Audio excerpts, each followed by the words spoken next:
woof, woof, woof, woof, woof. Let me try something here. Woof, woof, woof, woof, woof, woof, woof, woof, woof, woof, woof, woof. Okay, still not there.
Star Network is here.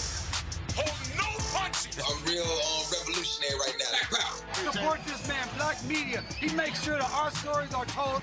Thank you for being the voice of Black America, Roland. Stay black. I love y'all. All momentum we have now, we have to keep this going. The video looks phenomenal. See, this difference between Black Star Network and Black-owned media and something like CNN. You can't be Black-owned media and be scared. It's time to be smart. Bring your eyeballs home. You dig?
January 15th, 2026, coming up on Roland Unfiltered, streaming live on the Black Star Network. I'm live here in Columbus, Ohio, where I'll be speaking to the Columbus Education Association's annual MLK dinner. Today is MLK's actual birthday.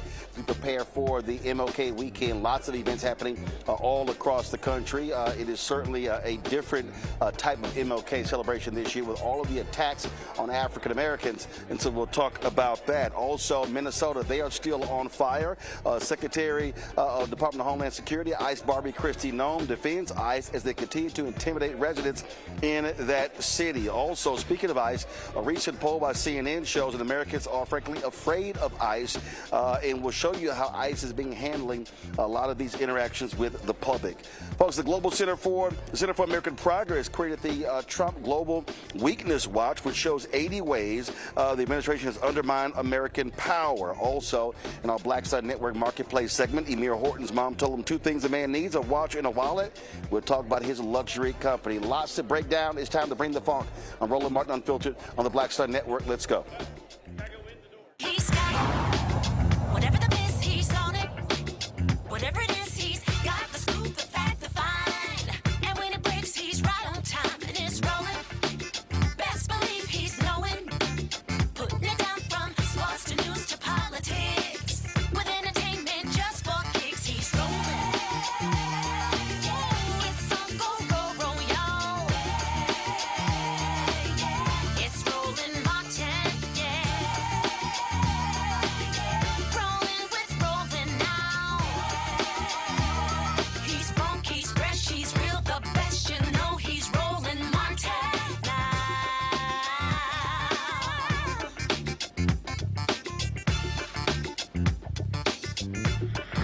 Martin.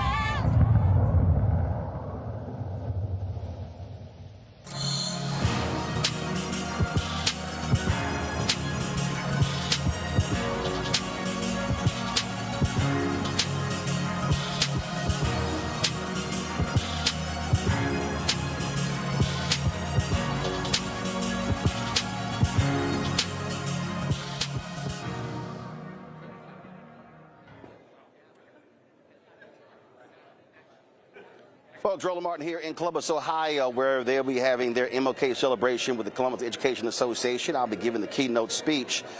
We are, of course, this is the actual birth date of Reverend Dr. Martin Luther King Jr. Would have turned 97 years old today. And so you look at what's happening this week, but also really today begins the kickoff to various events happening all across the country, celebrating the life and legacy of Dr. King, but also the movement that he played a significant role in. I'll be here tonight. I'll be speaking in Dallas, the city of Dallas's MLK celebration on Saturday night. There's so much to deal with, and one of the things that people often mistake is that on his birthday this weekend, folks talk about, they reflect on who he was and what he did. But what I always am saying is that we must be, if we're talking about what do you focus on, we should be doing what Dr. King would be doing. We are right now, look at what's happening in this country, attacks on DEI, the attack on the black agenda, on voting rights, when it comes to poverty, but also what ICE is doing, how they are using Gestapo tactics against American citizens. There's no doubt in my mind that Reverend Dr. Martin Luther King Jr. were alive today, he would be not using his birthday, the federal holiday on Monday, as a day off doing charitable works and, those things have been happening. He would be actually protesting. He would be actually nonviolent protests, raising the consciousness of people to the indignities that are taking place from the federal government. And so what we are seeing right now, again, in Minneapolis, with the protests happening there as well, is people are sick and tired of being sick and tired. They're sick and tired of what they're seeing are these heavy-duty tactics used against American citizens. And when you have the federal government, led by ICE Barbie Kristi Noem, literally defending these actions, it goes to show you how shameful this administration is. And so we have been covering these various things, and this is what she actually had to say about Americans and their proof of citizenship. Listen to this. In every situation, we're doing targeted enforcement. If we are on a target and doing an operation, there may be individuals surrounding that criminal that we may be asking who they are and why they're there and having them validate their identity. That's what we've always done, and asking people who they are so that we know who's in those surroundings. And if they are breaking our federal laws, we will detain them as well until we run that process.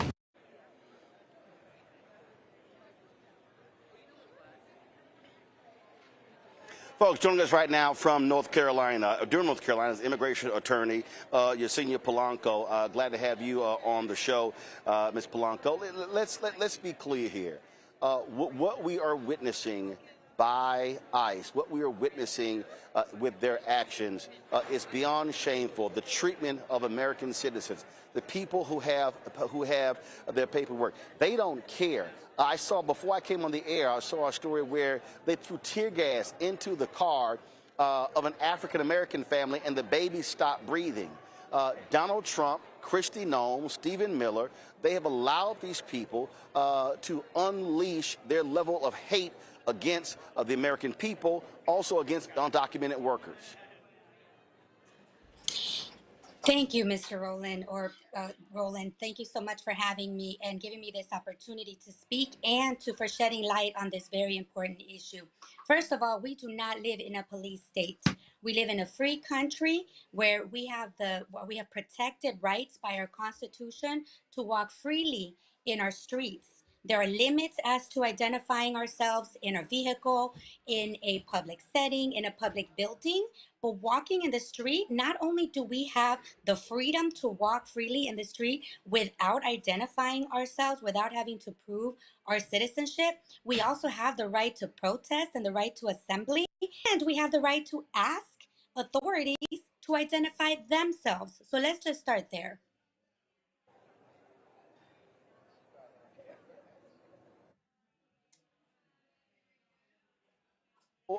So again, for the people out there who don't know, we've always talked about know your rights. What exact? We actually still live. Can you hear me? Yes, I can. You can hear me, correct? Yes, I can. Okay, so just understand. We have a delay. Okay, so we have a delay. So we just work through that. This is where we are. They are accosting people, making demands of them when it comes to their ID, snatching people out of cars. So let people know what are their actual rights if they are approached by someone from ICE or Border Patrol. Absolutely. First of all, you have the right to remain silent. Our Constitution gives us all the protection and the right to remain silent. You also have the right to ask whether or not you're detained. We have to understand again that we do not live in a police state. We have the right to freely walk around in this country.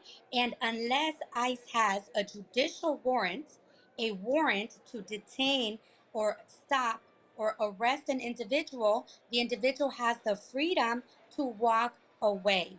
So everyone enjoys these freedoms. Everyone enjoys them, whether you're a U.S. citizen or not, whether it doesn't matter the color of your skin or the country that you are from, or whether you are a U.S. citizen by birth or by nationality. What's important is for you to remember that you have the right to remain silent, to not have to identify your citizenship, and to ask whether or not you are detained. If you are detained by any authority, whether it's ICE or a local authority, then you have the right to a lawyer. You have the right for your lawyer to be present if you are going to be questioned further. Anything that you say, if you are detained without the presence of your lawyer, could be used as an impeachment, could be used against you. And for that reason,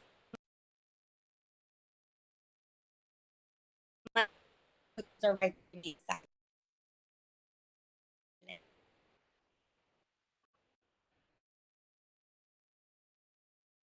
So here's the issue right here. If there's someone, so let's say ICE or Border Patrol approaches someone, and we've seen these videos. Are you from here? I hear your accent.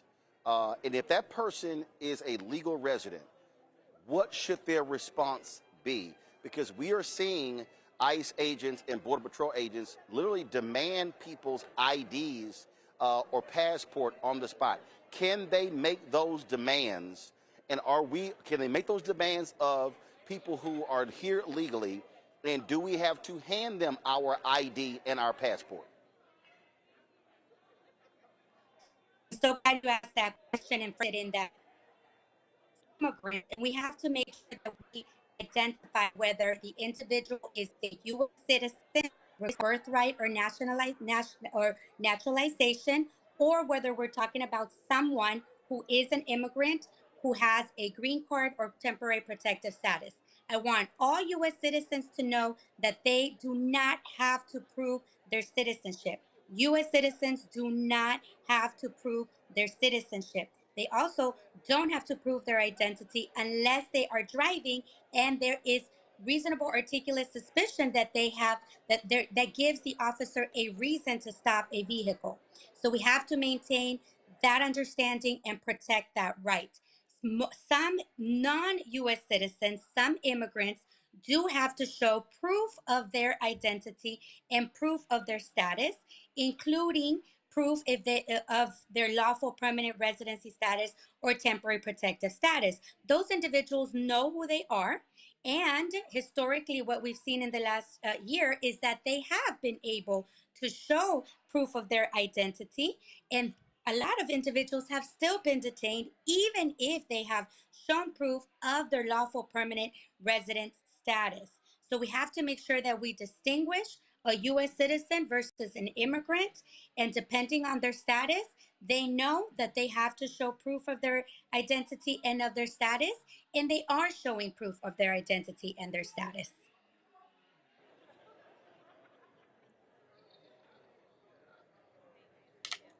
All right, Attorney Planco, we certainly appreciate you joining us. Thanks a lot.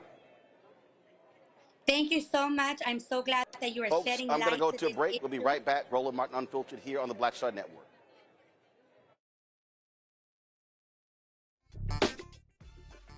If in this country right now, you have people get up in the morning and the only thing they can think about is how many people they can hurt, and they got the power, that's a time for mourning. For better or worse, what makes America special, it's that legal system that's supposed to protect minorities from the tyranny of the majority. We are at a point of a moral emergency. We must raise a voice of outrage. We must raise a voice of compassion. And we must raise a voice of unity. We are not in a crisis of party versus party. We are in a crisis of civilization, a human rights crisis, and a crisis of democracy itself. And guess what? You've been chosen to make sure that those that would destroy, those that would hate, don't have the final say, and they don't ultimately win. They said the quiet part out loud. Black votes are a threat, so they erased them. After the Supreme Court gutted the Voting Rights Act in 2013, Republican legislatures moved fast. New voter ID laws, polling place shutdowns, purges of black voters from the rolls. Trump's Justice Department didn't stop it, they joined in. In 2018, his DOJ backed Ohio's voter purge system, a scheme that disproportionately erased black voters. Their goal, erase black votes and political power. Yeah, that happened. These are the kinds of stories that we cover every day on Roland Martin Unfiltered. Subscribe on YouTube and download the Black Star Network app. Support fact-based independent journalism that centers African Americans and the issues that matter to our community.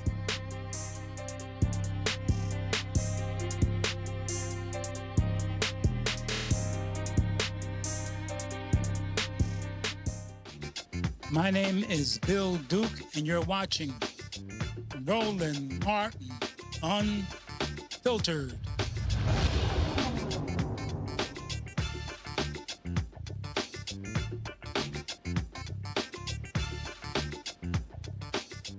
All right, folks, I want to bring my panel, my Thursday panel. Joining me is right now Dr. Greg Carr, Department of African American Studies, Howard University, joining us out of D.C. Greg, glad to have you here. Win Cooney-Ciant, CEO and co-founder, Politicking out of D.C. Dr. Nola Haynes, Georgetown University School of Foreign Service, also out of Washington, D.C. Glad to have all three of you here. Win Cooney, I want to start with you, and that is this here. I'm always bothered by how people respond around this time. And I dare say, with the attacks that we see from Donald Trump, Stephen Miller, Kristi Noem, against this country, how they're utilizing the law enforcement, how they're utilizing Border Patrol and ICE, there is no doubt in my mind that Dr. King and all of those foot soldiers and those civil rights leaders, there would be massive resistance, massive protest against what we are seeing. And this is not a moment for people to be scared and to back down from these thugs in Washington, D.C. Martin Luther King said, our lives begin to end the day we become silent about the things that matter. And I think that's exactly what we're positioned to do here today, Roland, is talk about the issues, the things that we're seeing in Minnesota and throughout our nation, frankly, are discouraging and disparaging to people of color all over this nation. And so as we are threatened by, being thrust back into the 1960s and even prior to that, I think it's really, really important that we remember those words of Dr. King and continue to take the streets to protest and have to stand up for our rights. It's a shame that we have to continue to do so in 2026, but that's exactly what we have to do to honor Martin Luther King's 96th birthday. All right, folks, I can't hear Win Cooney, so I'm just going to go by the video return. Nola, I'll go to you. Donald Trump, again, when you look at how they're responding, they want to provoke people. They want to attack people. They want to use the power of the government. They want a fight. And they are continuing to antagonize folks, and they're not going to stop. And this is a moment where there has to be massive resistance against what we're seeing, because these people will go as far as they can. There are no limits when it comes to Donald Trump and his actions against the American people. Right. There needs to be resistance and strategy. The resistance part, people are out there making their thoughts and feelings and their voices heard. The strategy part, so what do we do when martial law is declared? What are the conversations there? Strategically, what are people thinking about? And, I want to say this one thing about fear, and this is actually something that Dr. King talked about. Fear is actually quite necessary. It can be a very strong motivator, but you have to want to be able to move beyond that fear. So I know that there are tons of people out there, they are looking at all of this footage and they're like, you know what? I don't know if I want to be out there on those streets because I don't want to die. And honestly, I cannot blame anyone for that, right? However, as we have said, since all of this has started, being outside is not the only way to get involved, but you got to do something. This is everyone on deck right now. We cannot afford for people to stay home the way that they did in 2024. Hey, Donald, we've already heard Donald Trump say that he wants to invoke the Insurrection Act, and that is what their goal is. And last year, when I was talking to various activists, that was their concern. They want to do this. They want to invoke that act. That's what we're seeing. You're absolutely right, Roland. Certainly, we know that feckless white nationalist Judge Brett Kavanaugh, part of the MAGA 6 on the Supreme Court, wrote separately in his concurrence to the 6-3 decision in Trump versus United States a few weeks ago to do exactly that, to open up that vein. While the court said you could not use they were going to uphold the injunction against using the National Guard in Washington State and California and in Illinois, at least until the issue is resolved on the merits. Beer Kavanaugh wrote separately to underscore and support, and with a little bit more than a wink, but almost like a green light, support the idea of the Insurrection Act. And of course, now you see there was a professor at Harvard who he cited favorably, who was saying that this expansive power under Article 2 of the Constitution allows the president to do exactly that. Let's just say that he enacts the Insurrection Act, that it survives legal challenge, and they put the military troops in the street. Fine. I agree with what Dr. Haynes has said, Nola has said. There are many ways to fight. And I think in the spirit of Martin King, the most potent weapon we have is not the protest, is not the demonstration, although those things are very potent. It is the selective buying. It is withdrawing the economic power. I don't do service projects on Martin Luther King's birthday because I pay taxes. And rather than paint a school building or pick up trash, my question, I think, Dr. King's question would be, where is my tax money that should have paid for the garbage pickup and for the school painting? We need a list. We need our best organizations and platforms to generate and then widespread disseminate lists of those organizations that support these white supremacists. And we need to break their economic backs. I know it's going to be painful because I know y'all love Amazon and Jeff Bezos gave $200,000 to the Easter egg roll. I know you all love Google and you love Meta and all those who've given millions to help build this funky ballroom or to support this 250th birthday anniversary. But let's be very clear. When we break their economic backs, we will begin to win. We learned that lesson from Martin King in 1955 and 56 in Montgomery, Alabama. When Cooney, yesterday we had a faith leader from Minneapolis on, and on January 23rd, they're doing that. I'm here at the Columbus Education Association. The teachers union in Minneapolis has set out, made it clear to their teachers, you have to make a decision. Which side are you going to be on?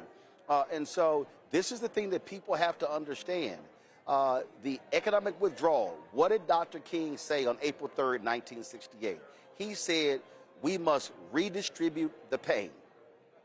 I need people to understand that. Okay, everybody on this day, we love to go back and we love to play the mountaintop part of the sermon, but if you go back and listen to the full 43-minute and 16-second sermon, you will hear he laid out, he name-checked companies we must boycott. What people need to understand, what we are seeing out of Washington, D.C., point blank, are absolute thugs. They have no care about the Constitution. They do not care about civil rights. All they care about is making more money, and you have to hit them in the pocketbook. And so I'm going to be really watching to see what happens on January 23rd to see how this thing commences, because at the end of the day, they are not going to stop. You're absolutely right. And all the panelists are absolutely right. Economic destruction is the only way to bring white America to its knees, quite frankly. And the Black church has been stumbling as of late. But the one thing that I could say that they're doing right is by making sure that people are paying attention to this economic boycott. In fact, just last month, Jamal Bryant was honored at the root for that, for the Target boycotts and buy-ins. And although he wasn't the single-handed person that put that boycott together, he was hailed as the leader to that charge. And I think we need to continue to follow the pattern of boycotting these organizations to ensure that these monies are not only not going to support white supremacy, but we can recircle them and recycle them into our Black communities. The Black community is the community where the dollar stays in the least. And in order to truly be able to combat white supremacy, we need to be able to fund our own movements, our own education systems. And the only way to do that is to bring back the Black dollar into the Black community. Well, I think also what's happening here, and we see what happens when it begins to build. We are seeing through the polling, Nola, what happens when, frankly, white folks wake up. And what you're seeing people who are stunned, shocked with what happened to Renee Good. Black people, look, we know that history. And this is a moment of reckoning for white Americans. This is a moment of reckoning for the people who were on the fence, who didn't vote, the people, some of them who did vote for Donald Trump, for those independents as well, for the people who said, oh, I don't like the things that he says, but I support the policies. Well, guess what? This is one of the policies that they actually voted for. And now if they have second thoughts, we see his collapsing numbers among Gen Z voters, among millennial voters, among Latino voters. The only way to change is for these people to make them pay at the ballot box. So two things. Hit them economically and make them pay at the ballot box in these elections. Absolutely. And this is a playbook out of every tyrant, out of every dictator ever, right? What you want to do is you want to keep the people uninformed. You want to keep them ignorant. You want to keep them starved. You want to oppress the people as much as possible. But here's what's interesting and also kind of hopeful about being in this country is we never really had a history of regime change, right? As far as we know, we've had some raggedy version of democracy, right? And it got strengthened in the 60s, but we've had some form of Republican democracy that's existed, right? So that I bring that up to say that it's not going to be that easy for Americans just to sit down and shut up, right? While I could care less about that 30% or 28% of MAGA. MAGA is going to be MAGA. Again, it's about the folks who stayed at home. And like you said, it's about those independents who are seeing what's happening. But here's what I noticed today, and this is how they're going to counter the economy. Watch out for this. I noticed how inexpensive gas is. They are going to use that as a marker for the economy, and they're going to bang it home over and over and over, and it's going to resonate with the same sort of people who did the wrong thing in 2024. So that onus is on the Dems and on their messaging. You know what? As I look at history, Greg, and when I listen to people say, "Oh my God, this is the worst president ever," first of all, that tells me people don't have a full understanding of American history. Because if you go to Woodrow Wilson, if you go to Andrew Jackson, if you go to Andrew Johnson, and you go to some other people as well to understand this, but I do believe it's important to look at Andrew Johnson, to look at how he wanted to destroy post-Reconstruction, how he wanted to reinstitute white supremacy. But also, it's important that president who Trump always praises, the one who ignored a Supreme Court order when it came to Native Americans and the Trail of Tears. And so we need to understand there is precedent for the type of thuggish behavior, a completely ignoring of the rule of law that we are witnessing from the thug-in-chief Donald Trump. Absolutely, there is. You name-checked Wilson. You name-checked Andrew Johnson. There have been some magnificent racists, and I would include, and I think, you know, as you talked about before, would include as well, every president of the United States until Abraham Lincoln, because they were all human traffickers, or they were presidents at a time when we were human trafficked. So the idea that Donald Trump could be called the worst president in American history is an exquisite display of historical amnesia, learned stupidity. Washington, Madison, Jefferson, James Monroe, Zachary Taylor, you name them all the way down, Millard Fillmore, James Knox Polk, all of them presidents of a slave regime were worse than Donald Trump. Now, that having been said, Donald Trump wants to drag us back, not to the 20th century, but to the 19th. He would prefer nothing more than for us to be back into captivity, perhaps even direct captivity, obviously. But the answer to it, I think, is, and I agree with you, Nola, there's some hope here. The historian Heather Cox Richardson gives the metaphor of the pendulum. Every time you've seen in this criminal enterprise the pendulum swing in one direction, it swings with equal force in the other direction. When they put this criminal enterprise together in 1776 and 1787, respectively, they laid the seeds for the United States Civil War. And hundreds of thousands of people died in the Civil War, and African people fought their way out of captivity. And then over the next century, they tried to put us back into captivity after a brief reconstruction. So what did we do? We swung that pendulum the other way and put a floor under every human being who will ever walk in the country in the civil rights movement of the 1950s and 60s. And then they clawed their way for 60 years trying to swing the pendulum in the other direction. And they finally caught the car in the elections of 2016 and 2024. And now the pendulum gets to swing the other way. Now, here's the difference between this time, the 1960s, the 1860s. Here's the difference. Oh, baby Stephen Miller, my little friend, the demographics have changed. The United States of America of 2026 looks a whole lot more like the rest of the world, you little white supremacist cretin. And as your little worldview collapses, this is your dying bleat. Because when the pendulum swings back the other way this time, it's going to have a few white people with it. It's going to have the African people with it, the indigenous, the Latinos, including the indigenous Latinos who were here before any of us as well, the Asians. And when we fix it this time, it ain't never going back. It's time to put our foots on the neck of white supremacy and snap its increasingly brittle spine once and for all.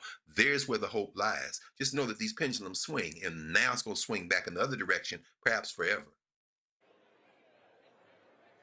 Folks, going to go to a quick break. We come back, we're going to talk about how Donald Trump not only is attacking American citizens, how he doesn't give a damn about our European allies. We'll talk about how his thuggish behavior is being displayed on the international stage. You're watching Roland Martin Unfiltered on the Black Star Network, live here in Columbus, Ohio, for the Columbus Education Association's annual MLK Gala. I'm the keynote speaker. Don't forget, you want to support our work, join our Bring the Funk fan club. Your dollars make it possible for us to do the work that we do all across this country, broadcasting across the country, bringing you the kind of stories that you're not going to see elsewhere. If you want to support our work via Cash App, use the Stripe QR code. You see it right here. You can also use that for credit cards as well. Make a check, you want to write a check or money order, make it payable to Roland Martin Unfiltered. P.O. Box 57196, Washington, D.C. 20037-0196. PayPal is rmartin unfiltered, Venmo RM unfiltered, Zelle Roland at RolandSMartin.com, Roland at RolandMartinUnfiltered.com. We'll be right back. This week on The Other Side of Change. Book bans, anti-intellectualism, and Trump's continued war on wisdom. This is a coordinated backlash to progress. At the end of the day, conservatives realized that they couldn't win a debate on facts. They started using our language against us, right? Remember when we were all woke and the woke movement and all that kind of stuff? Now everything is anti-woke, right? When we were talking about including diversity, equity, inclusion, and higher education, now it's anti-DEI. All this are efforts to suppress the truth because truth empowers people. You're watching The Other Side of Change, only on the Black Star Network. Hey everybody, I'm T.D. Jakes, and I want to encourage you to watch Roland Martin Unfiltered. It'll blow your mind.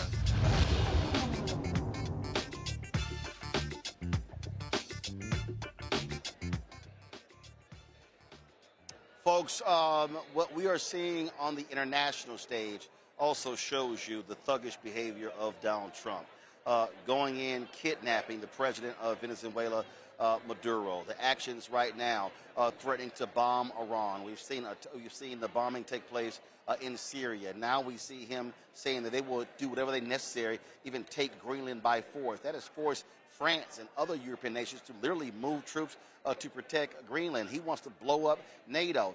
He believes that he can do whatever the hell is it that he wants to do, and Republicans are going to support that. In fact, yesterday, J.D. Vance cast the deciding vote that stopped the war powers from being taken from him. So there was a resolution for Congress to say, hey, you got to come to us before you do any more attacks on Venezuela. And so Republicans who were complaining about his actions, guess what? They buckled. Yeah, I'm talking about you, Josh Hawley. I'm talking about you, Senator Young of Alaska. And this is what we are dealing with. I want to bring in right now Damian Murphy, the Senior Vice President of National Security and International Policy, the Center for American Progress. Damian, here's what's crazy. We have seen numerous ambassadors resign. We are seeing how they are changing, how they are treating other countries. We saw yesterday the visa applications process being stopped for 75 countries, black and brown countries. There is a brute force that is taking place. America is not treating allies like allies. Donald Trump is treating, frankly, the world like he treats his children. Mm-hmm. Yeah, no, I completely agree. And Roland, want to thank you very much for having me on. You know, I mean, I think a lot of this goes back to a speech that J.D. Vance made in Munich about this time last year in February, where he criticized our European allies and said that Europe is under a civilizational threat, right? And the undertone of that, what he was really saying was that, too many folks were coming into Europe from abroad, too many immigrants, too many migrants, and it was changing the cultural makeup in a way that he didn't like, that people like Stephen Miller didn't like. So that's really the core of what we're seeing in terms of these attacks on our European allies, allies across the globe. It's deeply seated in this view that civilization needs to look a certain way, and if it doesn't, then they're going to be on the other side of the United States. I want to stay right there because what people don't seem to want to accept is that the United States exported Jim Crow. The reality is when you had Americans who owned or were involved in various ventures across the world, they brought Jim Crow with them. I remember reading the book on Robert Abbott, who, of course, the founder of the Chicago Defender, and he would do an annual trip around the world, and how he talked about visiting places and being denied the ability to stay at hotels that were operated by Americans. Hitler sent his emissaries to the United States to study Jim Crow, to bring those practices back to Germany. And what we are seeing, yes, we're seeing these American folks who are complaining about immigrants, who are complaining about people of color in these various countries, these African nations as well. We're seeing all of that. We're seeing all of that happen right now. So they want to tell those folks about don't let these people in, but those countries are also dying because, frankly, their population is shrinking. That's right. That's right. Well, and I mean, we're seeing this in a really, really organized way, right? So, you know, someone like a Stephen Miller, a Steve Bannon, a J.D. Vance sees real inspiration in people like Prime Minister Orban in Hungary, you know, who has done some of the most terrible stuff with respect to immigrants and, you know, promoting this version of white Christian nationalism. So they really do kind of get sustenance from that, get inspiration from that, and spend a lot of time together. There's a lot of travel back and forth across the Atlantic to trade ideas, to network together. You know, and you're seeing this with far right parties across Europe, in Germany with the AfD party, in the UK with the Reform Party, this guy Nigel Farage, who runs the Reform Party there.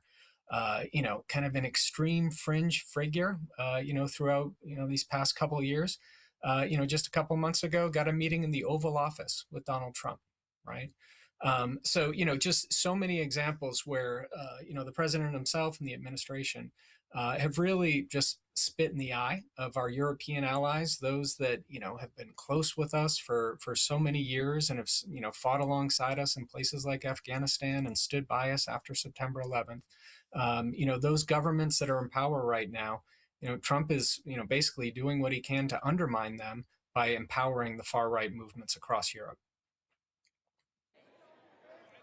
What does it, I mean, look, you just had the woman who was granted the Nobel Peace Prize, doing all she can to curry favor for Trump. She came out today saying that that she presented him her Nobel Peace Prize. Well, guess what? She can do whatever she wants to do, but his name ain't on it. He didn't win it. He's not going to win it. And the reality is, what Donald Trump wants to do, he wants everyone to be subservient to his interests. He wants to force everyone. And I think the only way this thing changes, and we're seeing this, is if these other nations say, you know what, we're going to bypass y'all, and we're going to do our own trade deals. We're going to do our own efforts, because these nations have to recognize that they can no longer depend on the United States to be that friendly ally. Roland, it's already happening. You know, we're a little more than a year, almost. We're not even a year into this administration, right? The anniversary of the inauguration's coming up. We're not even a year into this, and the Europeans have already, you know, very close to signing a trade deal with countries across Latin America. They're also very close to signing a trade deal with India, which would be a huge boon for both of their economies, right? So the rest of the world is moving on without us. If you look at the G20 summit that happened in South Africa, you know, just about last month or 2 months ago, you know, the United States boycotted because the president was you know, had all these false claims, these terrible claims that somehow the white population in South Africa is a victim of racism from the government and therefore would be given refugee status to come to the United States. So Trump, you know, the administration boycotted that important conference down in South Africa, that G20 conference. And, you know, so the U.S. is absent when big, important decisions are being made on climate, on trade issues, on national security issues. We're just not at the table because of, you know, delusions that he has in his head about, you know, racism against white people in South Africa. I mean, it's absolutely ludicrous. Absolutely. And we see, of course, when he said point blank, gave a speech, hey, I want more people from Sweden and Denmark. They want white people coming into the country. They do not want black and brown people. Going to go to our panel with questions or comments. Noel, I'll start with you. Ian. Hey, Noah, it's It's great to see you. you. Same. I have a question for you. I'm going to take the audience a little bit out of European security. And one of the issues that irritates me to no end looking at all of this is we are actually ceding so much ground to China that it is mind-blowing. Can you speak to that a little bit and what that impact is on us domestically? So we just rolled out this new tracker at the Center for American Progress this week that looks at all the ways that the Trump administration, it's a great tool, right? And it shows all the ways that this administration has undermined U.S. power abroad and U.S. influence abroad. And, we see that most acutely, as you say, with respect to the relationship with China. And just a couple of examples, right? Roland referenced this before. So many of our ambassadors have stepped down. A lot of them have just been fired. Right? The administration, with really no cause and no reason, has fired hundreds of U.S. diplomats, right? So that means less Americans in embassies, manning these embassies all around the world, and that void gets filled by China. So, if you're an American business who's trying to break into a market in Southeast Asia or Sub-Saharan Africa, and you need the help of the U.S. embassy, there's less people there that can help you do that. China's filling that void. We see it with the tariffs, probably in the most acute way, right? Where Trump has just gone on this really irrational, imposing tariffs all over the world, so no real logic to it, no real rhyme or reason to it. And, what he says is that he wants to bring manufacturing back to the United States and he wants to lower prices for the American people. Well, since these tariffs have gone into effect, prices have gone up over the course of this past year for everything that people buy at the grocery store or other consumer goods that, a lot of which have to be imported to the United States. And manufacturing jobs have also gone down in the country. So the two things that he's trying to solve for, the tariffs don't do that. Again, China wins, China fills the void. We also see this in, our ability to influence countries around the world and try to develop diplomatic relations with countries around the world. So, a couple of our tools, communication tools that we have to do that, Voice of America, Radio Free Asia, Radio Free Europe. Trump administration has gutted all of those things. How does that void get filled? Chinese broadcasts going to all these places in the local language to gain influence. And we're just seeding that field all over the place, all around the world. Coney. Thanks for having me this evening. With the abduction of President Maduro, I just was curious, what are the greater implications for Latin America at large? And what precedent does this set for abducting other world leaders whose policies we simply just may not agree with? Yeah, I mean, this was so clearly a breach of international law, first and foremost. But then second, he had no authority under American law to do what he did. No congressional authorization, really no even informing of Congress that he was going to do this. So, I think that there are domestic, pieces to this where, he's clearly sidestepping the law. In terms of your question, how this plays out across the region, look, this is our backyard. This is, the part of the world where we should be leaning in on all of our relationships, right? Diplomatically, through the business community, through civil society, kind of getting together across the region. And what Trump has done with this signal, and even more importantly, actually, these extrajudicial killings that we're seeing all across the Caribbean. Dozens and dozens of people being killed with, completely illegally, right? These are extrajudicial killings that we're seeing. No authority of law happening here, right? So the message that this sends broadly across the region is that the United States is not a trusted partner. And, that those things come home to roost. They come home to roost in terms of migrant flows across the region. They come home to roost in terms of, countries wanting to trade with us.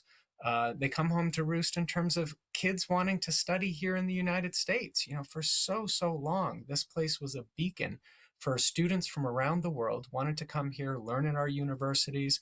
NOLA sees this at Georgetown, wanting to learn at our universities, really feeling a magnetic draw to this place.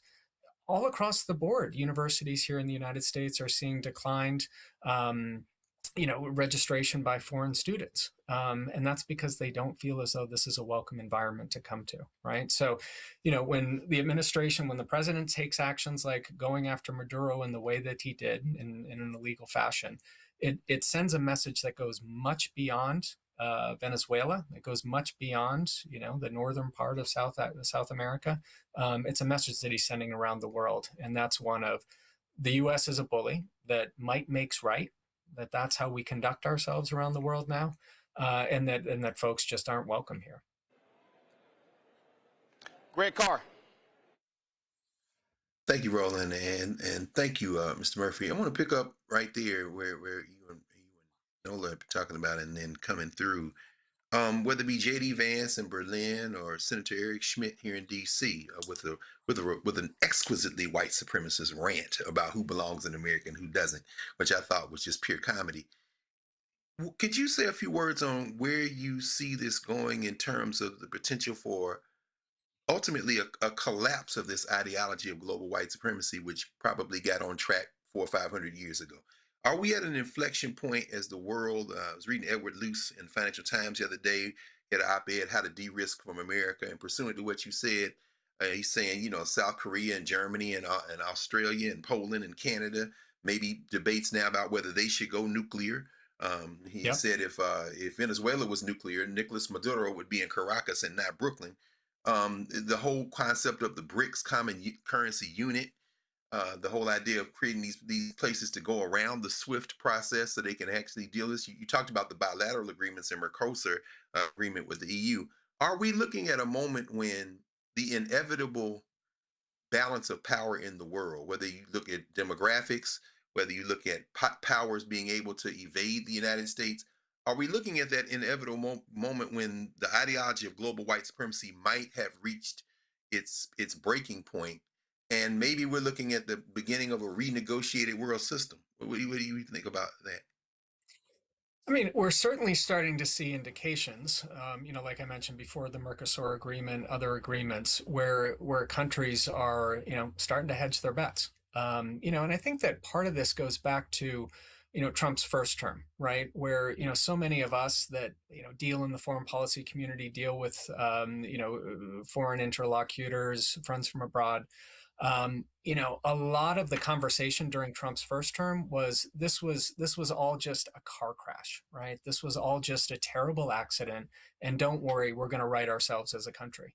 And, countries around the world said, okay, well, it seemed like, this guy had a lot of popular support and, he did pretty well in the elections, but we'll buy what you're selling. And that was kind of the message when the Biden administration came in.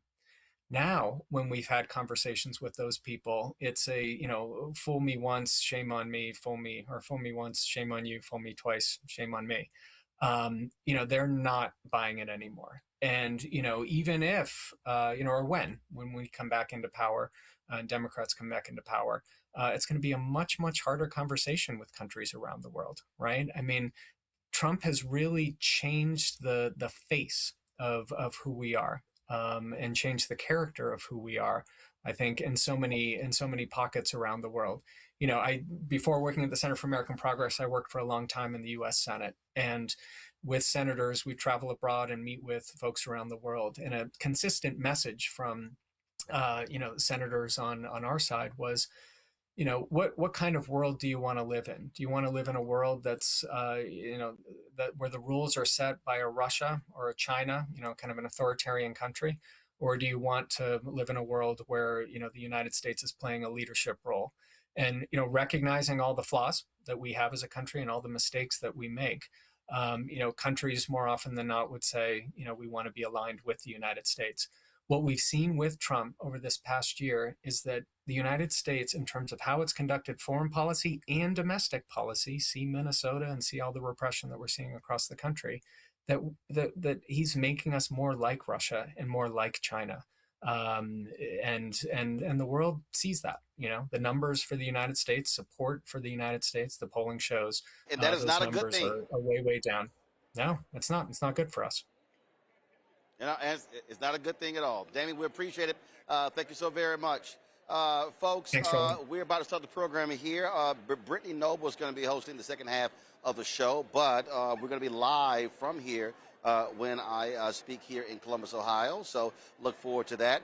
So going to go to a break. We'll be right back. Roland Martin Unfiltered right here on the Black Star Network on today, I'd love to. Thank the you. 97th birthday, Reverend Dr. Martin Luther King Jr.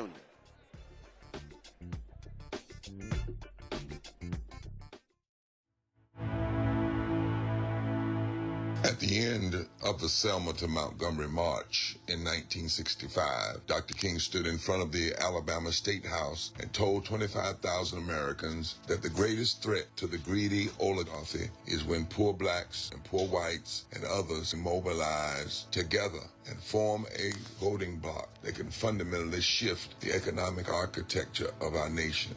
In America today, we have fewer voting right protections than we did when the Voting Rights Act was passed in 1965. And state legislatures have abused their power to try to pick their voters rather than let the voters pick their legislators. Meanwhile, every day people are suffering while the greedy get richer and richer. Dr. King was right, and many others were right. The billionaires who think they can buy our politicians are afraid of people coming together across dividing lines and building power together. In 2013 and 2014, we together in this state built out the Moral Monday movement. And in 2014, more than 80,000 people showed up in Raleigh for a mass people's assembly. We mobilized our power. We mobilized our vision. We did not continue to just resist what others were doing. We claimed the world that we wanted, the society that we wanted. And what we did energized.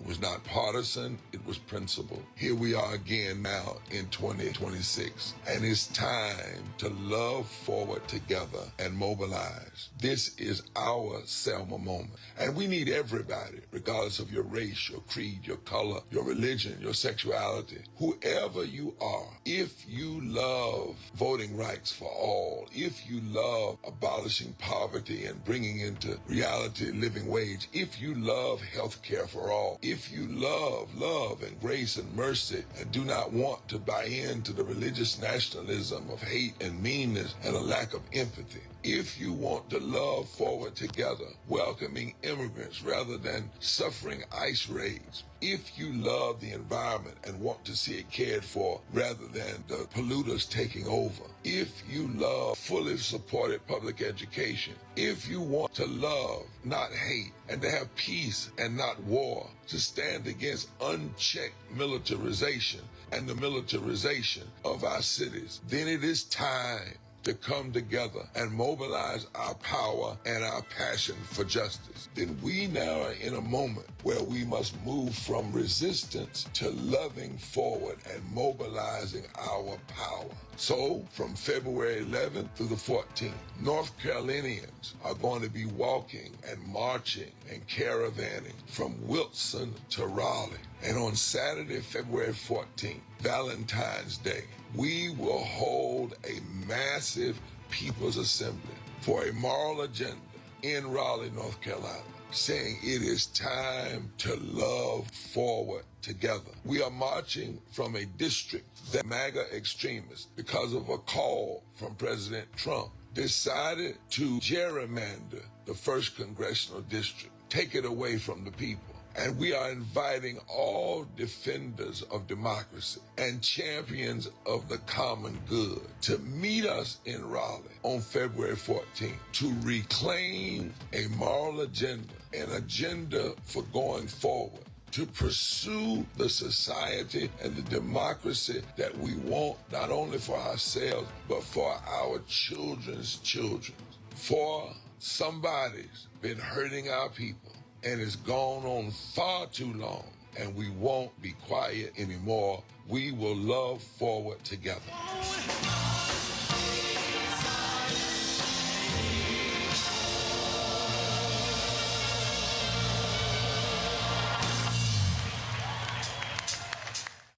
Hatred on the streets, a horrific scene, a white nationalist rally that descended into deadly violence.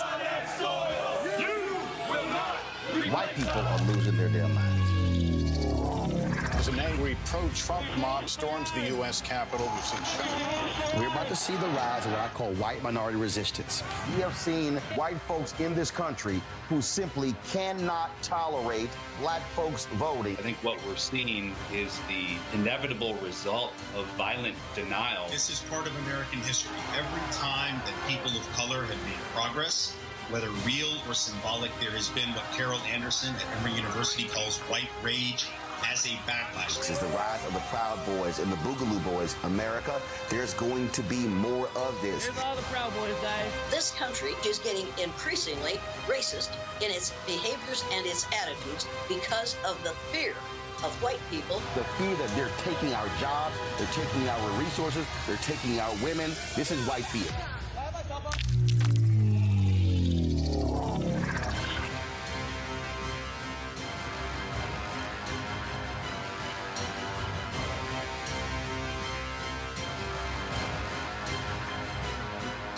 This week on the other side of change. Book bans, anti-intellectualism, and Trump's continued war on wisdom. This is a coordinated backlash to progress. At the end of the day, conservatives realized that they couldn't win a debate on facts. They started using our language against us, right? Remember when we were all woke and the woke movement and all that kind of stuff?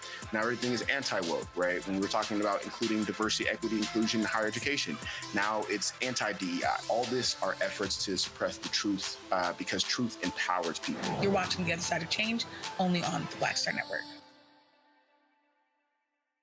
I'm Ryan Wilson, CEO and co-founder of The Gathering Spot, and you're watching Roland Martin Unfiltered on the Black Star Network.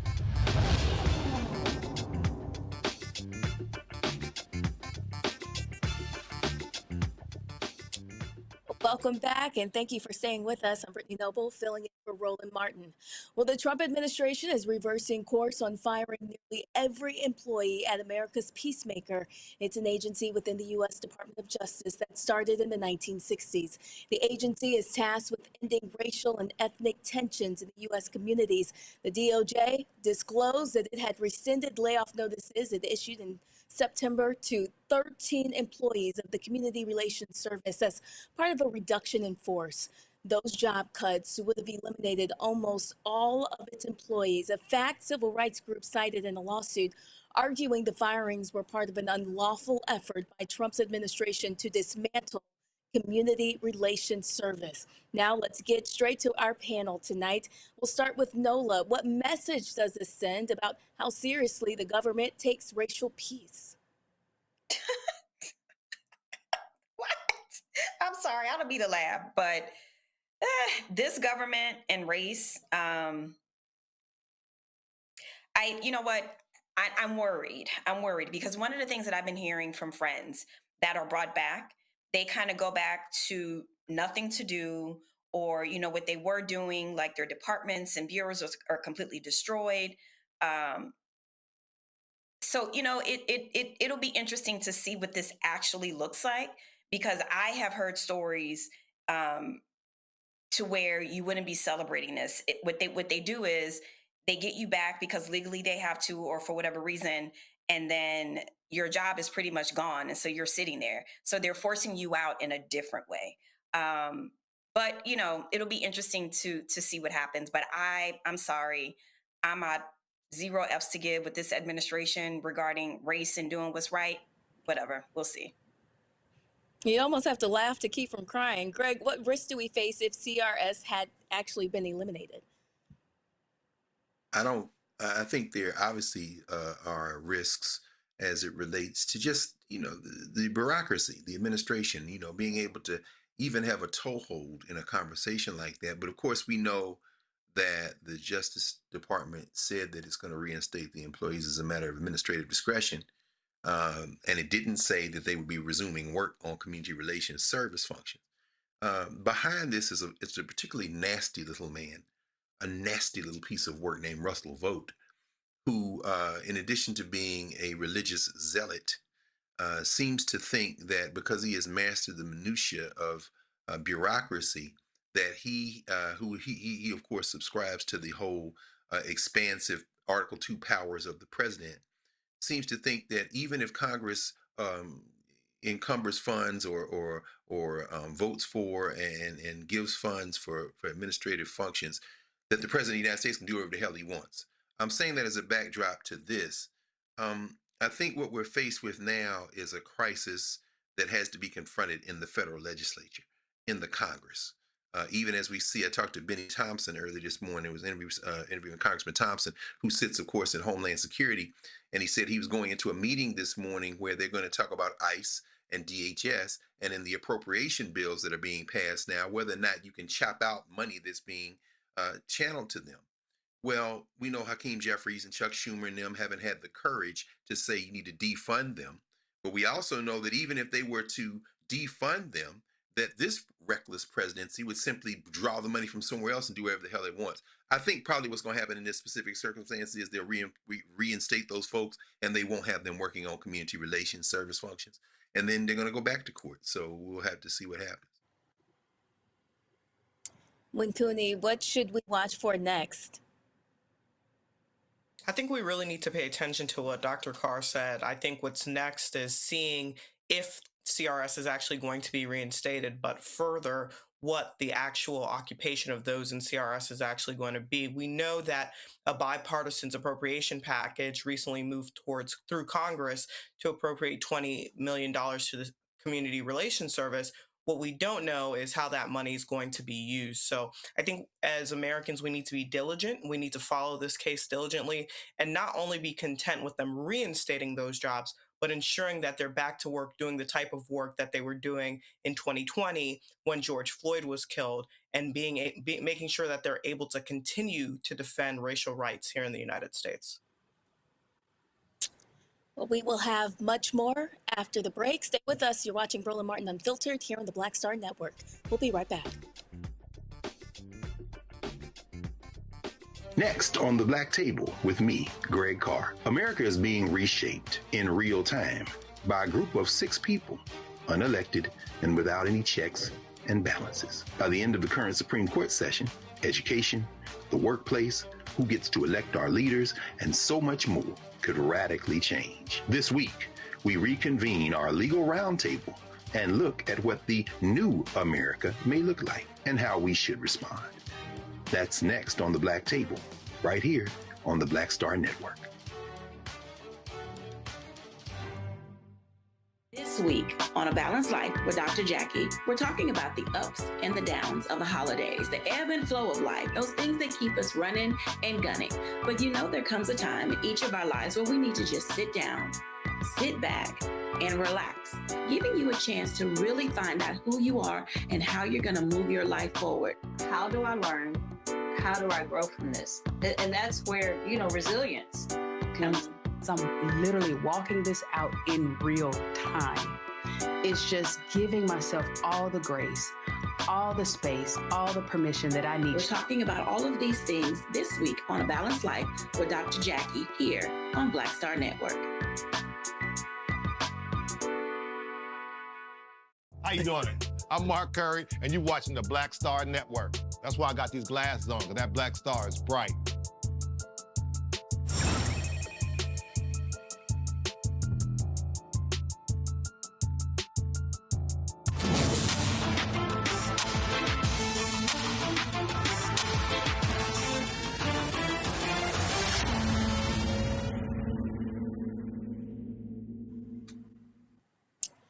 Well, in Wednesday's committee hearing, Congresswoman Jasmine Crockett dismantles the conspiracy theories surrounding January 6th and puts the facts on the record. Take a listen to how Crockett challenges the fear-based narratives being pushed by Republicans and exposes the contradiction at the heart of their claims about law enforcement, political persecution, and accountability. I don't know where I want to start. I am so frustrated with this country. And I don't think that I'm the only one. And to know that we have former law enforcement here, as someone who worked with law enforcement consistently as a practicing lawyer, I'm quite concerned. I'm alarmed by some of the things that you said, specifically Mr. Speciale, am I saying it correctly? Okay. Mr. Speciale, you said, and I may quote you incorrectly, so correct me, you were warning your family about the possibility of the FBI busting into your home. Is that correct? Close enough? Yes, because they were raiding American citizens all over the United States for trespass. And you'd agree with me that that's, I mean... No, I don't agree that you should use FBI tactical teams to raid people who are trespassing. That's not what I was saying. I'm sorry, I was moving a little slow because I wanted to make sure I quoted this correctly. Are you aware that the FBI recently executed a search warrant at a Washington Post reporter's home? No, I'm not aware of that. Okay, but you'd agree with me that doing something like that with the FBI sounds like what you were afraid of happening, and to be clear, that never happened to you, correct? No, it didn't, but I was aware of the FBI investigation it's my time. for 2.5 years. But you did not, so they never busted into your home. But you were concerned and you felt like that would be wrong. And so what I'm trying to understand is that there's a lot of complaints about the Ray FBI, and I won't opine on that, but I will make it clear, and Mr. Romano, help me out if I'm wrong, but was Mr. Ray appointed by Donald J. Trump himself? Mr. Christopher Wray, who was the FBI director.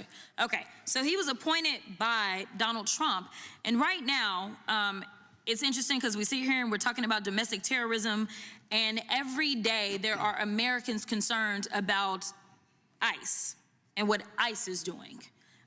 So let me ask you a different question that you may be familiar with.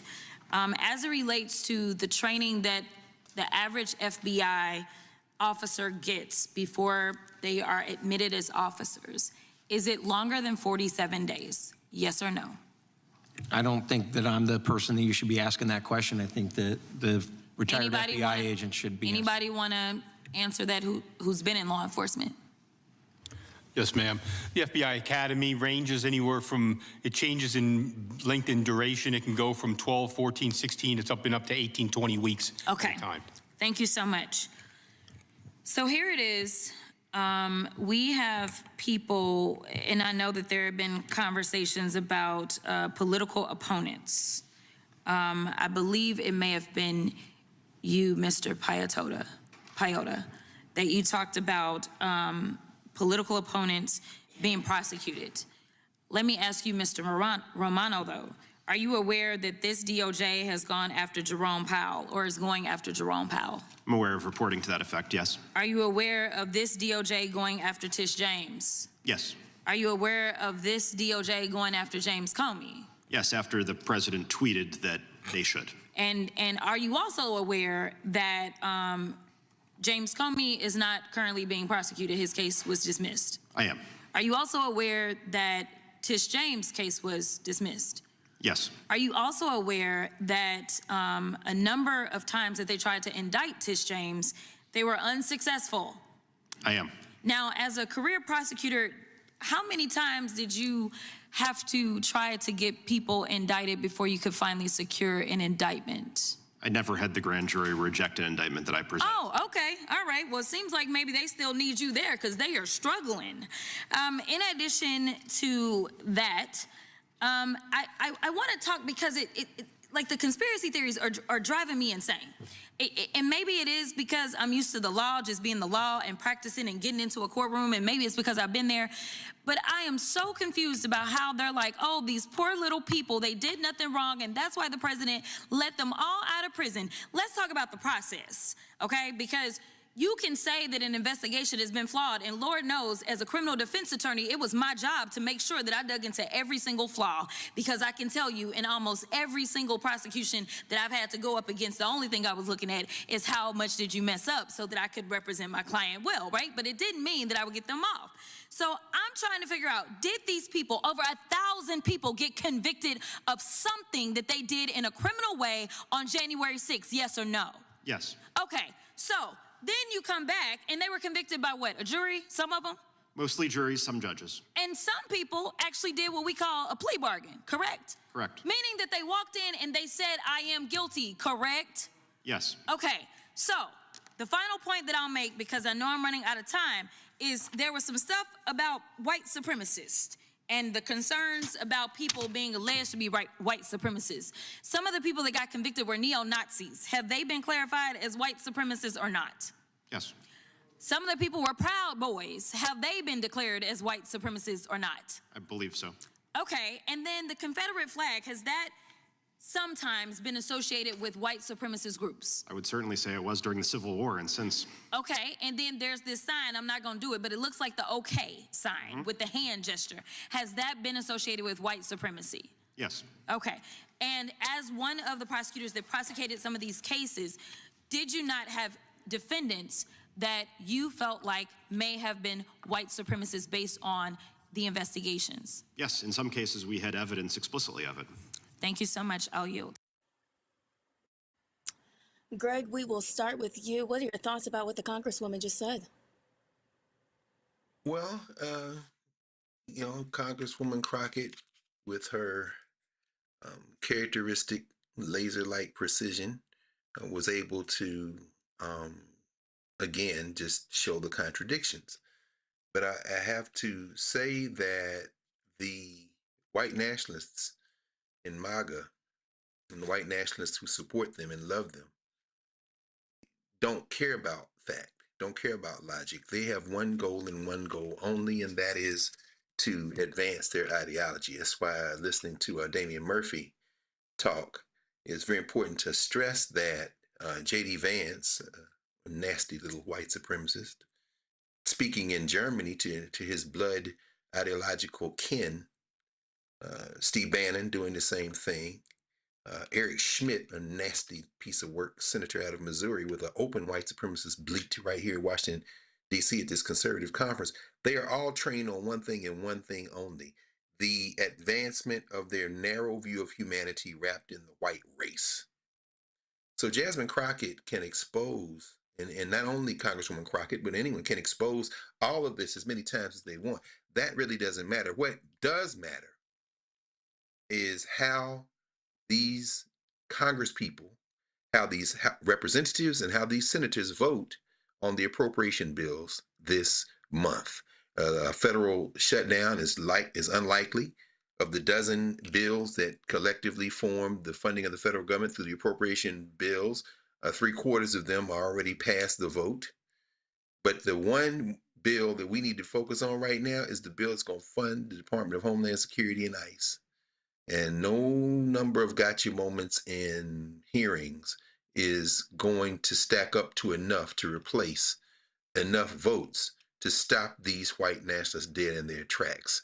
And so we'll see what's going to happen. And we need to keep the pressure on, which means call your representative and tell them you need to vote no on funding for ICE, no on funding for DHS.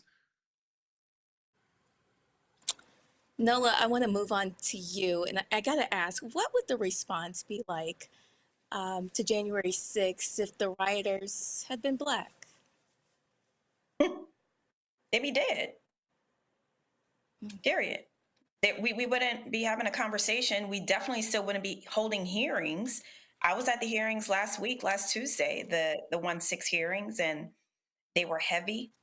I sat in a earshot's distance from Nancy Pelosi, and I just watched her the entire time sit there as she waited patiently to give her testimony. This was a moment in our country that we haven't felt that kind of confusion and pain since 9/11. It's not the same situation, but it is the same sort of emotional impact. Like, what did I just watch? And 9/11, there were outsiders attacking us, but these are Americans attacking the Capitol and Capitol Police folks. Harry Dunn, was there last week, and to know his story and to know so much of what actually happened, and the fact that we are still talking about it, having to that point, that's the maddening point of all of this.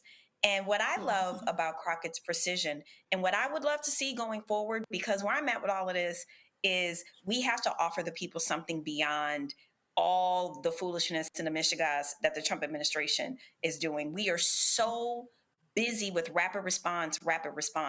I want to see that brilliance and that creativity and that precision, thinking about strategies, about how to move beyond this moment. That's where I'm at with all of this. I'm tired of being distracted by, what did Trump do this 2 seconds? I'm tired of that.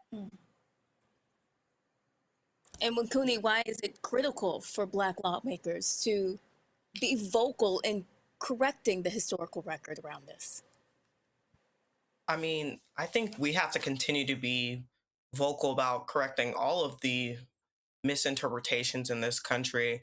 But like Nola said, I think we have to focus on what happens next, right? We can continue to correct the history books as we've done for the last 200-300 years, but unfortunately, that doesn't seem to be enough to assuage white America. So we really do need to focus on strategies to move forward. A few months ago, we saw that Turning Point USA's little brother, Club America, was instilled in every high school in Texas, and Greg Abbott signed that into order.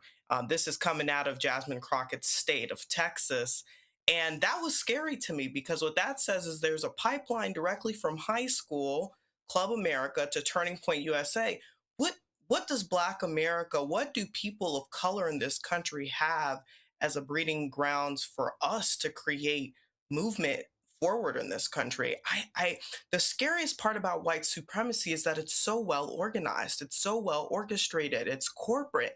And unfortunately, Black America still does not have a strategic thrust in terms of how do we push forward. I think Dr. Carr brought up some salient points earlier this evening about, stifling them economically, but I think we really need to sit and huddle as a people and figure out how do we move forward, because simply correcting the historical narrative isn't going to cut it anymore.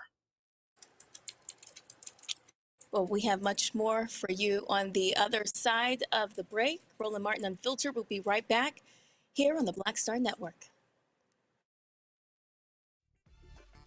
This week on A Balanced Life with Dr. Jackie, we're talking about the ups and the downs of the holidays, the ebb and flow of life, those things that keep us running and gunning.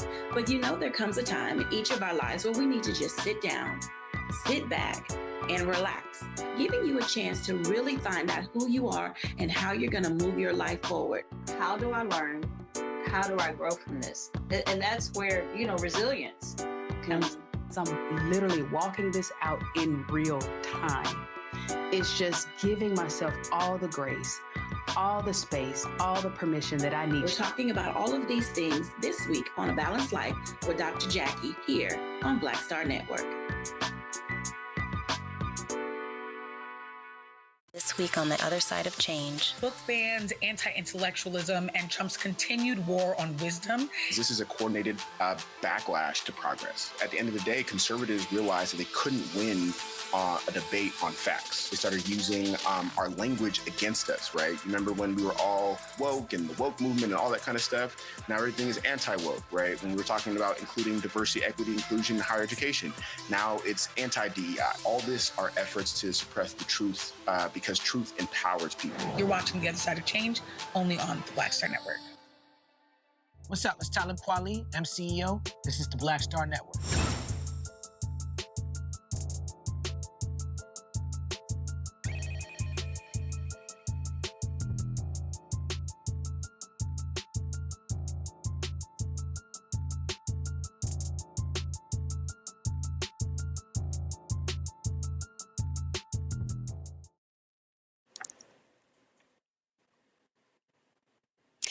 Well, several career prosecutors inside the Justice Department Civil Rights Division are walking out, and it's over the lack of accountability following the deadly ICE shooting. 6 senior prosecutors in the Civil Rights Division announced their exit on Monday after being told there would be no civil rights investigation until the fatal shooting of Renee Good by federal immigration agent Jonathan Ross. Prosecutors offered to drop all of their work to help investigate the Minneapolis shooting, but the Department of Justice said no.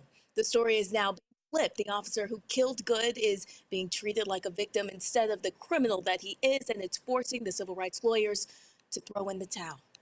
Also, a federal judge in Minnesota halts Trump's attack on the state.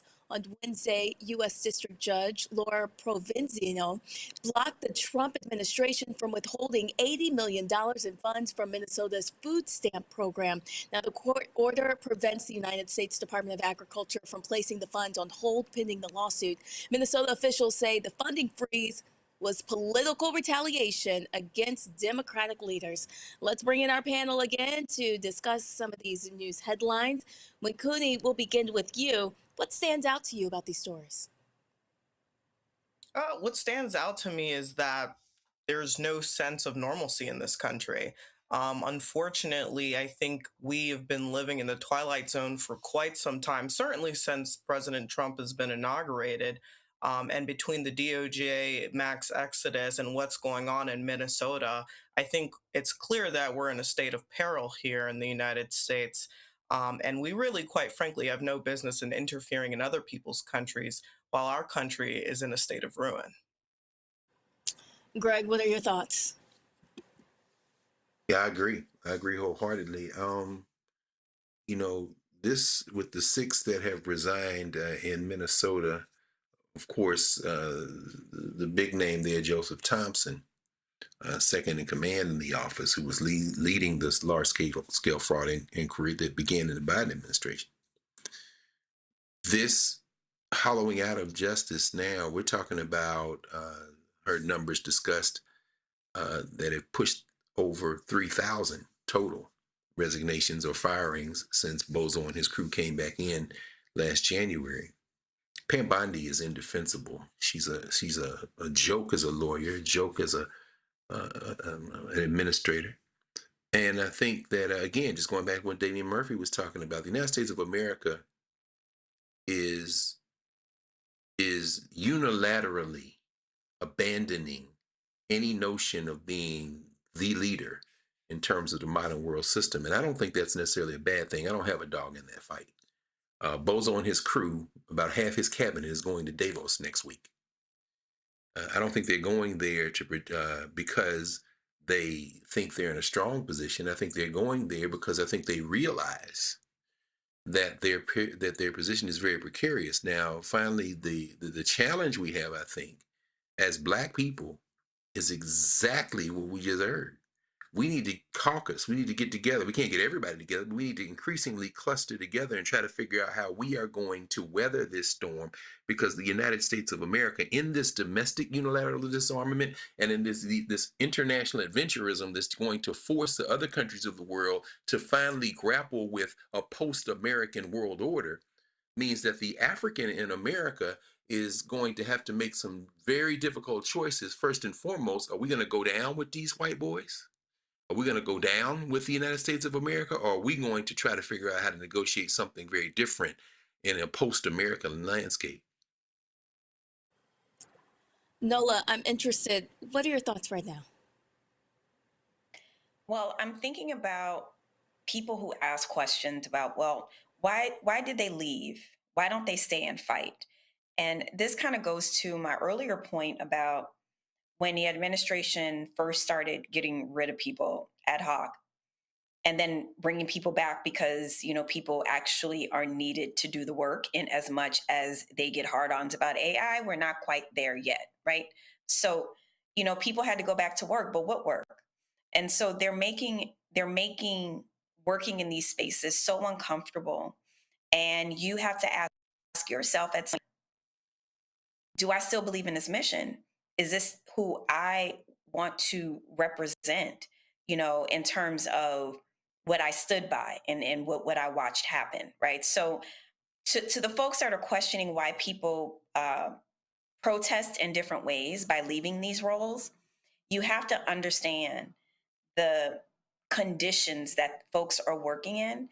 And when you see injustice, and this is true injustice, you really do need to have a come to Jesus talk with yourself. Now, what I will say, is it effective when people leave these roles, right? I would suggest that this administration is going to try and do whatever it wants to do anyway. It doesn't really matter, you know, who is a roadblock, who is a moral actor, you know, who cares about ethics, who cares about the law. They're going to do it anyway. So those are just kind of like my initial thoughts, because I did see some people on social media asking, well, you know, well, why did they leave? You know, that doesn't make sense. You know, why would you do that? Why is that a form of protest? And I just wanted to add some context. Well, thank you for that. We also have some sad news to report today. Kristen Pierce-Sherrod, the CEO of Harold's Chicken, has died at the age of 55. She is also the daughter of the founder of Harold Pierce. Her family announced her passing on social media. They did not say when she passed away or the cause of death. Harold's Chicken, a famous food chain and staple in Chicago, was founded back in 1950 by Harold Pierce and his wife Hilda. The popular chicken restaurant has been in operation for more than 70 years and expanded to 8 different states. Also, the hip-hop community is mourning the loss of Grammy-nominated R&B singer John Forte. He was 50 years old. The rapper and producer was found dead on Monday afternoon at his home in Massachusetts. Police found no signs of foul play, and the cause of death has not been revealed. Through collaborations with rapper Wyclef Jean, Forte lent his talents to tracks like We Trying to Stay Alive and Street Jeopardy. By 1998, he kicked off a solo career with a debut album titled Poli-Sci. And in 2001, he dropped a follow-up called I, John. He leaves behind a wife and 2 kids. We have much more with Roland Martin Unfiltered. Please stay with us here on the Black Star Network. If in this country right now, you have people get up in the morning and the only thing they can think about is how many people they can hurt, and they got the power, that's a time for mourning. For better or worse, what makes America special, it's that legal system that's supposed to protect minorities from the tyranny of the majority. We are at a point of a moral emergency. We must raise a voice of outrage. We must raise a voice of compassion. And we must raise a voice of unity. We are not in a crisis of party versus party. We are in a crisis of civilization, a human rights crisis, and a crisis of democracy itself. And guess what? You've been chosen to make sure that those that would destroy, those that would hate, don't have the final say, and they don't ultimately win. They said the quiet part out loud. Black votes are a threat, so they erased them. After the Supreme Court gutted the Voting Rights Act in 2013, Republican legislatures moved fast. New voter ID laws, polling place shutdowns, purges of black voters from the rolls. Trump's Justice Department didn't stop it, they joined in. In 2018, his DOJ backed Ohio's voter purge system, a scheme that disproportionately erased black voters. Their goal, erase black votes and political power. Yeah, that happened. These are the kinds of stories that we cover every day on Roland Martin Unfiltered. Subscribe on YouTube and download the Black Star Network app. Support fact-based independent journalism that centers African Americans and the issues that matter to our community.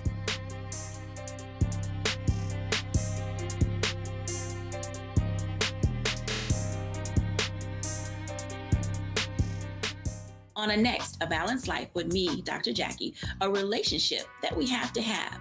We're often afraid of it and don't like to talk about it. That's right, we're talking about our relationship with money. And here's the thing, our relationship with money oftentimes determines whether we have it or not. Balancing your relationship with your pocketbook, that's next on A Balanced Life with me, Dr. Jackie, here at Black Star Network. I'm Mark Morial, President and CEO of the National Urban League, and I'm watching the Black Star Network.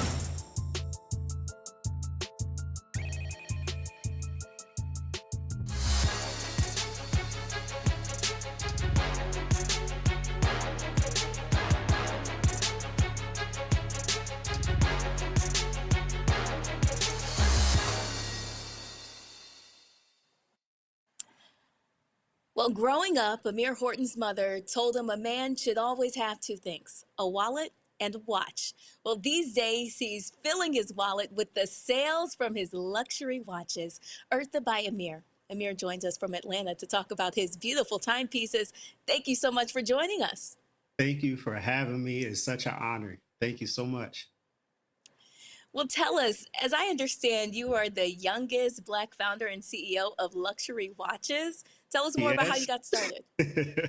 Rumor has it, yes. So I have always had a passion for timepieces since I was a teenager. Like you said, my mother, she gave me my first watch. She just walked in the house and she said, two things a man should always have are a wallet and a watch. And so it stuck with me ever since, to the point where I was wearing so many timepieces growing up. I had this dream of one day having my own collection, but it wasn't in the form of having my own brand. It was in the form of collaborating with an established watch company, because my background before diving in entrepreneurship was in television. And so initially the dream was, I'm gonna become famous for working in TV, and I'm gonna pursue an Emir Horton collection with the watch brand. And I moved to Los Angeles to pursue that career in television right after college, and was homeless for about 4 months. Despite working for one of the largest media companies in the world, I wasn't making enough money, and I wasn't stable financially or in housing. And so eventually I got stable. I said, what can I do? What can I build to really take back control of my economic freedom, but also be a better manager of my time and empower others to do the same to accomplish that mission in life? And that's when watches came to mind. And I said, instead of partnering with the brand who is already established and allowing them to get wealthier off of my creativity and innovation, where they don't give back to communities that I come from, they don't care about efforts that I care about, why allow them to get wealthier off of my creativity and innovation when I can just create my own brand and position it in a way that it becomes a market leader, just like those companies I once wanted to partner with? And so that was in 2020 when I first launched the brand. And so we're coming up on 6 years this year and have made really great success so far. Well, congratulations. You are certainly an inspiration. Tell us Thank you. more about what makes your watches stand out, of course. Yeah, so I would say one of the biggest things that our customers appreciate about our timepieces in comparison to the others is the versatility of it. They appreciate that they can wear it across any occasion, and that's what we really pride ourselves on, is being able to add a touch of luxury to any attire for any occasion and don't have to break the bank in order to do that. When I was coming up, that was one of the first things that I took notice of. Was I'm like, I like these timepieces, but I can't wear it everywhere that I go. And if I do find a timepiece that I could find, that I could wear for any occasion or with any attire, I had to spend hundreds and thousands of dollars to be able to do that. And so our customers really love that they can wear this for no matter where they're going. And so our products are unisex. We don't have men and women. Instead, we have dawn and dusk. And so if you're looking for a timepiece during the evening where you're going out to dinner, those will fall under our dusk tone colors. And then during the day, if you want to hit a brunch with your friends, we got something under the dawn collection as well. Tell us more about how you want people to feel when they put on one of your timepieces. Yeah, definitely confident.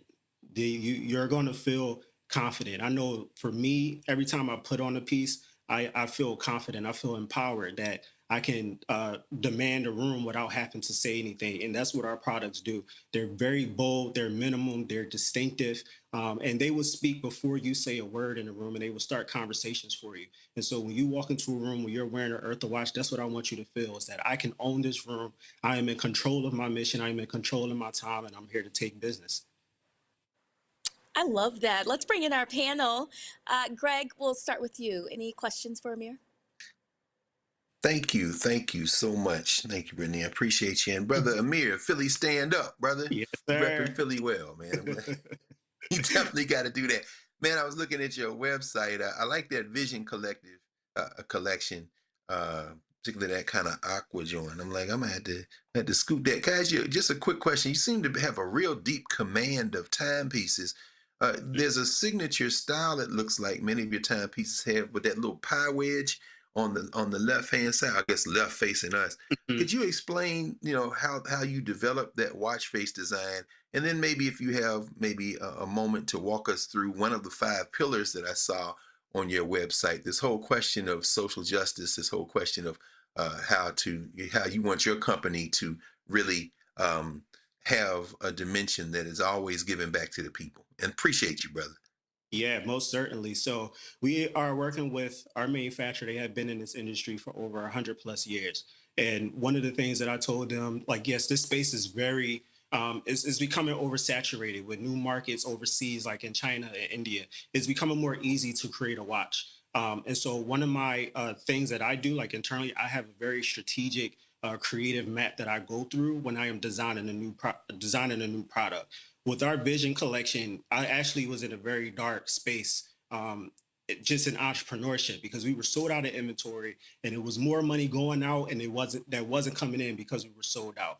And so trying to continue to bootstrap a business with limited funding, limited marketing, all those things, it was very, very tough. But the only thing that kept me going was my vision. And so like the design philosophy behind our products are always supposed to tell a story. And even in this watch, there's actually pigmentation inside of it that illuminates in the dark. And I said, I want this to illuminate because even in our darkest moment of time, we have to be able to see our vision at all costs. And so I wanted to ensure that our manufacturer, I needed not only the time, but I wanted us to see the days of the week. I wanted us to see the calendar day on there. I know we live in a digital era where we can get that information on our phone, but I'm like, no, I want to be innovative. I want to get that on the watch. Beautiful, beautiful. Thank you, brother. Yep. Yes. Winkuni, do you have any questions? Sure, Amir, this was really incredible. I love how the timepieces look.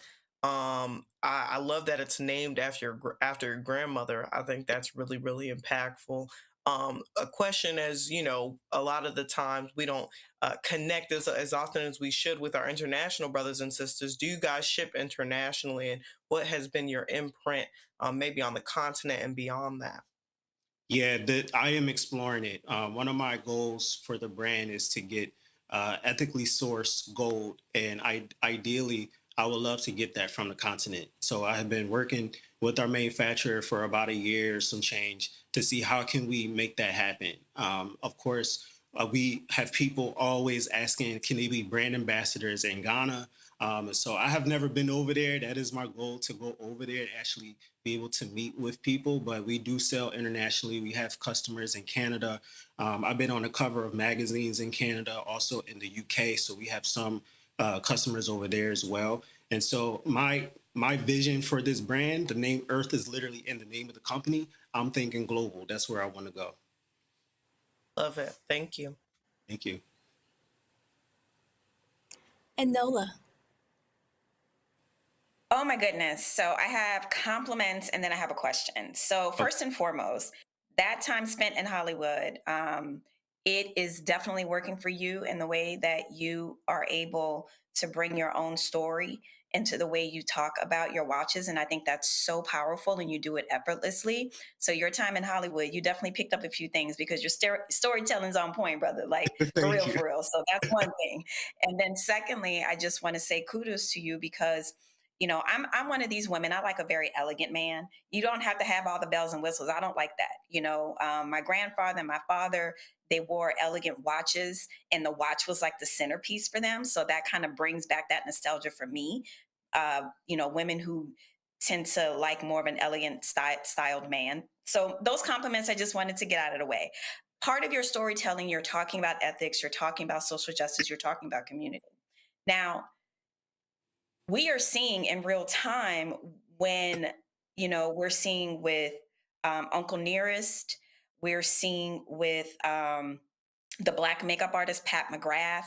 We are seeing when good brands start to scale. And, you get some of that infected money in your brand and it kind of messes up your vision. How are you circumnavigating that? How are you dealing with that? How can you remain ethical while also, I'm assuming, have goals of scaling?